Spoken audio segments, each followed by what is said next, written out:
Good morning. Today is Wednesday, October 2nd. This is Wake Up with KERA News, and I'm Andrew Garcia.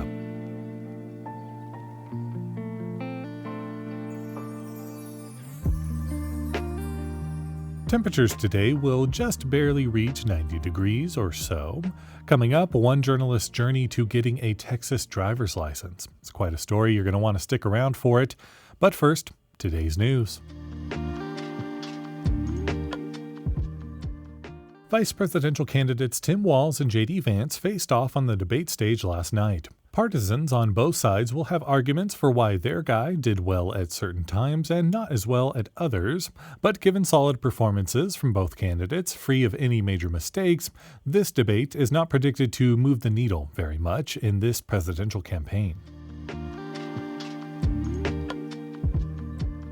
Baylor Scott & White has reached a deal with Blue Cross Blue Shield of Texas to keep benefits in-network. The hospital system was at odds with the insurance company about how much hospitals and physicians were being reimbursed. It threatened to terminate agreements unless there was a significant increase. They were able to come to an agreement before the October 1st deadline, and service for customers remains uninterrupted.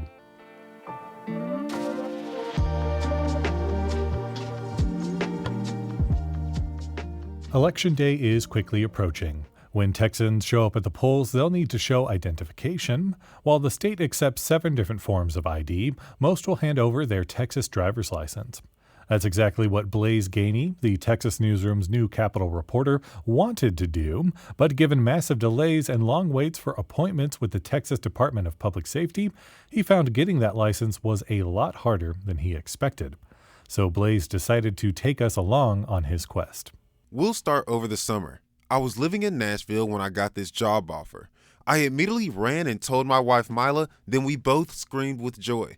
After the excitement died down, we started making a long list of everything we need to do to move the family 12 hours away and set up our lives in Austin, including getting new driver's licenses. So Mila got on the Texas DPS website and set up appointments. It put me out until January 2025. She was doing this in August. So then I got really discouraged and I was just like, hey, this process is going to take long. I don't know if I'll even be able to vote. I figured she made a mistake. You did think I did something wrong. You thought that, I wasn't going to the right website. And I'm like, I'm kind of smart. Listener, she is smart and she was right. I got the same results when I tried to schedule an appointment. We figured we'd be able to find some easier options once we actually got to Texas. Again, I was wrong. Once we'd moved, the site showed even longer waits. Was it just me? I started asking around the newsroom, and it wasn't. Katie McAfee, KUT's Travis County reporter, moved here from Ohio, and her old license was set to expire. So I thought I was ahead of the game, 2 months early, going to get an appointment. But when I logged on to the DPS website to get my first Texas ID, it was January 2025. Of course, as a reporter, I wondered why. So I asked Texas DPS. While they declined to do an interview, a spokesperson told me they're dealing with high demand and staffing shortages. On top of that, they said 1 in 4 people who book appointments don't even bother to show up. To tackle some of the delay, Texas DPS recently announced they'll be opening the next few Saturdays. But I ended up figuring out something different. KUTX podcast producer Elizabeth McQueen heard me and Katie talking, and she said, "Hey guys, have you heard of the secret DPS?" We hadn't. So I'm going to let you in on the secret. Elizabeth told us you can get an appointment faster by calling a DPS office tucked into the corner of a building just across the street from the Texas Capitol.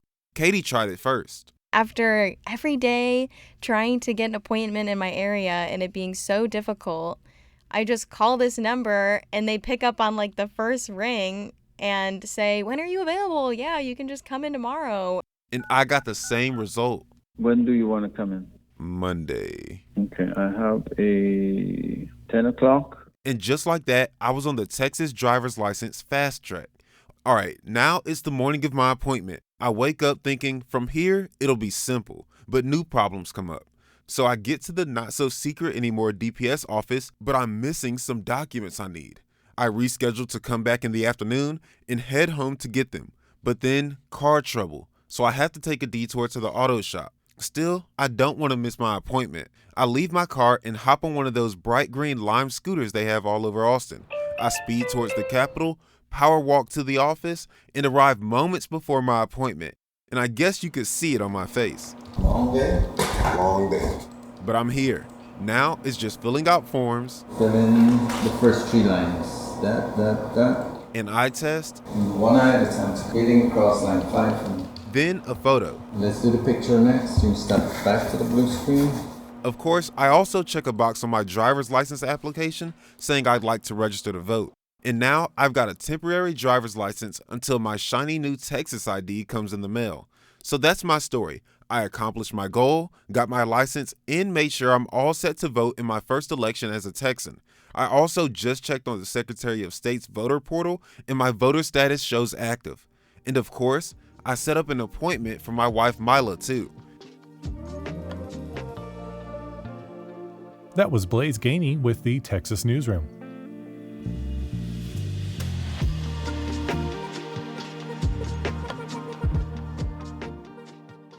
FC Dallas takes on the San Jose Earthquakes this evening. They last went head-to-head in February, where Dallas won 2-1. Follow the Urban Wine Trail as you celebrate Texas Wine Month in Grapevine. Enjoy wine, fine dining, and shopping now through the 31st. For more information and plenty of other things to do, visit KERA.org/calendar. Thanks so much for listening to Wake Up with KERA News. I'm your host, Andrew Garcia. This show was produced and edited by Shardae White and Becca Moore. For more news in your inbox, visit KERA.org/wakeup. That's where you can subscribe to the Wake Up with KERA News newsletter. That's written by our colleague, Catherine Hobbs. Connect with us on Instagram, Threads, or Facebook at KERATX, and we'll see you tomorrow.